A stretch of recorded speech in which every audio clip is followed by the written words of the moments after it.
श्री स्वामी समर्थ. जी स्त्री या वेळेला आंघोळ करते तिच्या घरी लक्ष्मी सदैव वास करते. भगवान विष्णू म्हणतात गरुड पुराणामध्ये मानवी जीवनाबद्दल कोणते कार्य कधी करावे याबद्दल सर्व काही सांगितले आहे. विशिष्ट कार्य विशिष्ट वेळी केल्याने माणसाला कधीही संकटाचा सामना करावा लागत नाही व त्यांच्या जीवनात सुख समृद्धी येते. तसेच माणसाच्या झोपण्याची वेळ, उठण्याची वेळ, तसेच आंघोळ करण्याची वेळ देखील निश्चित करण्यात आलेली आहे. असेच एकदा भगवान विष्णू आणि माता लक्ष्मी क्षीरसागरातील शेष नागावरती विसावले होते. गरुड पक्षी त्या ठिकाणी येतो आणि भगवान विष्णू आणि माता लक्ष्मीला विचारू लागतो, हे परमेश्वरा, या पृथ्वीला भेट देऊन आलो आहे. मी पाहिलं आहे की पृथ्वीवरती अनेक लोक रोज आंघोळ करतात, परंतु तरीही ते दुःखी राहतात. त्यांच्या दुःखी होण्याचं कारण काय आहे? हे परमेश्वरा, कृपया मला सांगा की स्नान करण्याचा सर्वोत्तम वेळ कोणती आहे? आंघोळ कधी आणि कशी करावी? स्नान करताना कोणते मंत्र जपावे? हे सर्व प्रश्न जाणून घेण्याची माझ्या मनामध्ये इच्छा निर्माण होत आहे.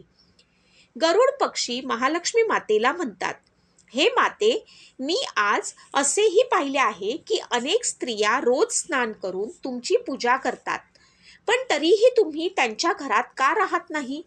याचे कारण काय आहे? हे प्रश्न गरुड विचारतात तेव्हा भगवान विष्णू म्हणतात, पक्ष्यांचा राजा गरुड, तू योग्य प्रश्न विचारला आहेस. आंघोळ करणे फार महत्त्वाचे आहे. या गोष्टी आपल्याला अगदी सामान्य, साध्या, सोप्या वाटतात, परंतु आपल्या पूर्वापार चालत आलेल्या प्रत्येक बाबीमध्ये काहीतरी अनर्थ घडतो. आपण या गोष्टीकडे लक्ष देत नाही, त्या मागील शास्त्र देखील समजून घेत नाही. आंघोळीने शरीर शुद्ध होते आणि मनुष्य पूजा वगैरे कर्मकांड करण्यास प्राप्त होतो. यामुळे माणसाने रोज आंघोळ करावी. तुमच्या सर्व प्रश्नांची उत्तरं देण्यासाठी मी तुम्हाला एक अतिशय पवित्र गोष्ट सांगतो. तुम्ही ती लक्षपूर्वक ऐका. या कथेत तुम्हाला तुमच्या सर्व प्रश्नांची उत्तरं मिळणार आहेत. असे सांगून भगवान विष्णू गरुडजींना स्नानाचं महत्त्व सांगताना एक कथा सांगतात, जी सर्व मानवाने लक्षपूर्वक ऐकली पाहिजे. ही कथा श्रवण केल्याने मनुष्याला शेकडो तीर्थक्षेत्री स्नान करण्याचे पुण्य प्राप्त होते. म्हणून तुम्ही सर्वांनी ही कथा पूर्ण ऐकायला हवी. ही प्राचीन काळातील गोष्ट आहे. मध्य प्रदेशात एक अतिशय सुंदर शहर होतं. तिथे एक श्रीमंत व्यापारी राहत होता. त्याला 3 मुली होत्या. त्याने आपल्या मुलींना कधीही काहीही कमी पडू दिले नाही. त्यांनी त्यांना मोठ्या प्रेमाने, लाडाने वाढवले. त्याच्या मुली स्वभावाने खेळकर होत्या आणि अतिशय सुंदर देखील होत्या. वडिलांची सर्व कर्तव्य पार पडली. आपल्या मुलींना सर्व काही दिले, परंतु त्यांनी एक चूक केली. ती म्हणजे त्यांनी आपल्या मुलींना शास्त्र, संस्कार याचे ज्ञान दिले नाही. आयुष्यात सर्व काही मिळूनही त्यांच्या मुलींचे आयुष्य अपूर्ण होते. ज्ञानाशिवाय मनुष्य पूर्ण होत नाही. पैसा, संपत्ती आणि सौंदर्य असूनही प्रत्येक स्त्रीकडे जे असायला हवे ते ज्ञान त्यांच्या मुलीकडे नव्हते. मग त्यांच्या 3ही मुली तरुण झाल्यानंतर शेठने आपल्या 3ही मुलींची लग्न एका चांगल्या कुटुंबामध्ये करून दिली. त्यांचे पती मोठे उद्योगपती होते आणि ते सर्व राजवाड्यात राहायला गेले. तिघी सुद्धा राहायला आपापल्या घरी गेल्या. आपल्या घरी गेल्यावर त्यांचे भावी स्वागत करण्यात आले. लग्नानंतर सर्व विधी पार पडले. त्यांच्या सासरचे लोक त्यांना आदर करत होते आणि त्याही इतरांशी प्रेमाने वागायच्या. त्या सासरच्या घरी प्रेमाने राहू लागल्या. सकाळी त्या उशिरा उठायच्या, आंघोळ उशिरा करायच्या, कधी कधी आंघोळ न करताच जेवायच्या, अधूनमधून पूजा करायच्या. सासरच्यांनी त्यांना अनेक वेळा समजावून सांगण्याचा प्रयत्न केला, पण त्यांनी त्यांचा सल्ला ऐकला नाही. त्यांचे काहीच ऐकलं नाही आणि स्वतःचे काम करू लागले. पण जसजसा वेळ निघून गेला तसतसा त्या मुलींच्या सासरच्या घरामध्ये अडचणी निर्माण होऊ लागल्या. त्यांच्या पतींना व्यवसायामध्ये आर्थिक तोटा होऊ लागला आणि हळूहळू त्यांचा संपूर्ण व्यवसाय बुडू लागला. इतरांकडून कर्ज घेऊन व्यवसाय चालवायला सुरुवात केली, पण तरीही त्यांना तोटा सहन करावा लागला. त्यामुळे घरात सतत कलह होत होता. पुन्हा पुन्हा वाद होऊ लागले. तेव्हापासून त्यांच्या घरात संकट येऊ लागली. त्यांच्या सासरच्या घरात पैशाची इतकी कमतरता होती की त्यांच्या घरात सर्व काही गमवावं लागलं आणि त्या सर्व एका झोपडीमध्ये राहू लागल्या. परंतु त्या बहिणींना झोपडीत राहणे पसंत नव्हते. त्यामुळे सासरचं घर सोडून त्या माहेरी आल्या आणि वडिलांच्या घरी राहू लागल्या. परंतु घरी आल्यानंतरही त्यांच्या सवयी बदलल्या नाहीत आणि घरी आल्यानंतरही त्या बहिणी मोठ्या थाटामाटात जगू लागल्या. तिथेही त्या उशिरा उठायच्या, उशिरा आंघोळ करायच्या, तर कधी आंघोळ न करताही त्या जेवण करायच्या. त्यामुळे त्यांच्या वडिलांना व्यवसायामध्ये तोटा होऊ लागला. त्यांची आर्थिक व्यवस्था ही ढासळू लागली. मग एके दिवशी भगवान विष्णू साधूचं रूप घेऊन त्यांच्या दारात आले. त्यांनी साधूचे प्रेमाने स्वागत केले. त्यांचे पाय धुवून नमस्कार केला. तेव्हा त्यांनी शेठला जवळ बोलावलं. ते साधूच्या समोर उभे राहिले. तेव्हा त्यांनी साधूंना त्यांच्याबद्दलची सर्व हकीकत सांगितली. साधूने त्यांना त्याबद्दल सांगितले. तेव्हा त्यांना समजले की त्या बहिणीभोवती नकारात्मक ऊर्जेचे वर्तुळ होते, जे त्यांच्या सोबत फिरत होते. त्या कुठेही गेल्या तरी ती नकारात्मक ऊर्जा त्यांची साथ सोडत नव्हती. साधू त्या शेठला म्हणाला, तुझ्या मुलींच्या सवयीमुळे त्यांच्या भोवती नकारात्मक ऊर्जेचं वर्तुळ आहे. या कारणामुळे त्या जिथे जात आहेत तिथे फक्त दुःख आणि संकट येत आहे. तुमच्या मुली खूप आळशी आहेत. त्या उशिरा उठतात, उशिरा आंघोळ करतात, आंघोळ न करता जेवण करतात. त्यामुळे त्यांच्या आयुष्यामध्ये हे संकट येत आहेत. मग त्या साधूने व्यापारीच्या मुलींना खूप महत्त्वाचं ज्ञान दिलं आणि त्यांना दररोज त्यांचे पालन करण्यास सांगितले. भगवान विष्णू म्हणाले, स्नानाचे 4 प्रकार आहेत: ब्रह्मस्नान, देवस्नान, मानवस्नान आणि दानवस्नान. याचेही वर्गीकरण वेळेनुसार केले जाते. ब्रह्ममुहूर्तावरती स्नान करणे श्रेष्ठ मानले गेले आहे. ब्रह्ममुहूर्त म्हणजे रात्रीचा शेवटचा तास आणि सूर्योदय ठीक 1.5 किंवा 2 तास आधी असतो.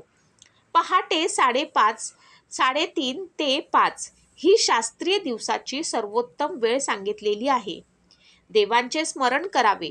ब्रह्ममुहूर्तावरती केलेले स्नान श्रेष्ठ स्नान मानले गेले आहे. स्नान करून सूर्यदेवाला अर्घ्य अर्पण केल्याने जीवनात सुख, समृद्धी आणि शांती प्राप्त होते. मानवी शरीर आणि मन दिवसभर ताजेतवाने आणि सकारात्मक ऊर्जेने भरलेले राहते.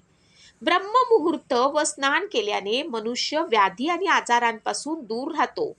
त्याचे शरीर निरोगी आणि तंदुरुस्त राहते. स्नान पहाटे 5 ते 6 या वेळी केल्याने स्नानाला देवस्नान म्हणतात. सर्व पवित्र नद्यांचे स्मरण करून केलेले हे स्नान देखील सर्वोत्तम मानले जाते. अशा वेळी आंघोळ केल्याने मानवी शरीरामध्ये सकारात्मक ऊर्जा निर्माण होते आणि शरीरातील सर्व प्रकारची नकारात्मक आणि वाईट गोष्टी दूर होतात.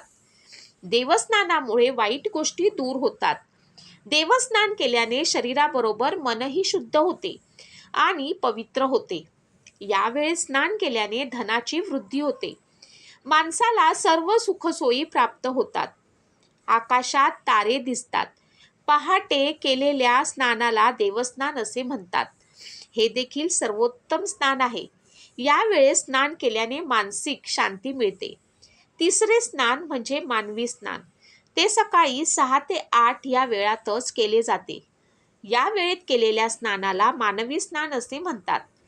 सूर्योदयाच्या वेळी किंवा सूर्योदयाला जो यावेळी स्नान करतो ते देखील चांगले मानले जाते. यामुळे शरीरात ताजेपणा आणि सकारात्मक ऊर्जा निर्माण होते, जी आपल्याला कोणतेही काम करण्यास प्रोत्साहित करते. परंतु सूर्य दिसल्यानंतर 2 तासांनी कधीही स्नान करू नये. चौथे स्नान म्हणजे सकाळी 8 नंतर स्नान करणे, म्हणजे दानव स्नान. जे सकाळी 8 ते 12 यावेळी स्नान करतात, हे स्नान अयोग्य आहे. यावेळी वातावरणामधील माणसामध्ये उत्साह राहत नाही आणि ऊर्जेची कमतरता असते. त्यामुळे दिवसभर आळशीपणा जाणवतो. दिवसभर शरीरात सुस्ती जाणवते. ही भावना राहते. त्यामुळे कोणते काम करावेसे वाटत नाही. सकाळी 8 नंतर स्नान केल्याने व्यक्तीच्या जीवनामध्ये अशुभता येते. त्यांच्या शरीरात नकारात्मक ऊर्जा वाढू लागते. असा दुर्दैवी माणूस जिथे जातो तिथे दुर्दैव त्याची पाठ सोडत नाही. दुर्दैव त्याच्या पाठोपाठ येते. मुली सकाळी उशिरा आंघोळ करायच्या, त्यामुळे सासरची सर्व संपत्ती नष्ट झाली आणि आता तुमची मालमत्ता देखील नष्ट होत आहे. जे लोक सूर्य उगवल्यानंतरही आंघोळ करत नाहीत, त्यांच्या मनामध्ये राग, द्वेष, नकारात्मकता, कमजोरी, चिडचिडपणा दिवसभर राहतो. त्यांच्या कामामध्ये अडचणी येतात. म्हणून रोज ब्रह्मस्नान करावे. तसेच मानवी स्नान करण्याचाही सल्ला दिला जातो. या पवित्र मुहूर्तावरती दररोज उठून स्नान करावे. पूर्ण भक्तिभावाने देवाची आराधना, प्रार्थना, पठण व सूर्यदेवाला अर्घ्य अर्पण केल्याने आपले शरीर तसेच मन शुद्ध आणि पवित्र होते आणि आपल्या अनेक समस्या दूर होतात आणि आपल्याला सर्व प्रकारची नकारात्मकता दूर होते आणि सुख समृद्धीचा मार्ग मोकळा होतो. संध्याकाळी आणि रात्री आवश्यक नसल्यास अजिबात स्नान करू नये. भगवान विष्णू म्हणतात, आता मी तुम्हाला अत्यंत महत्त्वाच्या मंत्राबद्दल सांगणार आहे, ज्याचा जप स्नान करताना करावा. म्हणून या मंत्राचा जप करत जो कोणी स्नान करतो, त्या क्षणी त्याची सर्व पापं नष्ट होतात. त्याचे दुर्दैव नष्ट होऊन त्याला सुख समृद्धी प्राप्त होते. तो मंत्र पुढील प्रमाणे आहे. लक्षपूर्वक ऐका. गंगेचं, यमुनेचं, गोदावरी, सरस्वती, नर्मदे, सिंधू, कावेरी, जलेस्मिन, सनी, कुरु. याचा अर्थ आहे, हे गंगा, यमुना, गोदावरी, सरस्वती, नर्मदा, सिंधू आणि कावेरी माता, तुम्ही सर्व माझ्या स्नानाच्या पाण्यात या. या मंत्राचा जप केल्याने सर्व तीर्थक्षेत्रात स्नान केल्याचं पुण्य प्राप्त होतं. अशा प्रकारे भगवान विष्णू त्या सेठला स्नानाचं महत्त्व सांगतात. तेव्हा शेठ मुलींना आपली चूक समजली. त्या आपापल्या सासरी घरी राहायला गेल्या आणि भगवान विष्णूंनी सांगितल्याप्रमाणे स्नानाचं सर्व नियम पाळू लागल्या. लवकरच त्यांचे सर्व वैभव प्राप्त झाले आणि त्या सुखासमाधानाने आणि आनंदाने नांदू लागल्या. अशा प्रकारे भगवान विष्णू गरुडजींना स्नानाचं महत्त्व सांगतात. आपण सर्वांचे मनापासून आभार आणि धन्यवाद. श्री स्वामी समर्थ. राम कृष्ण हरी. जय श्री राम. जय श्री कृष्ण. जय माता लक्ष्मी.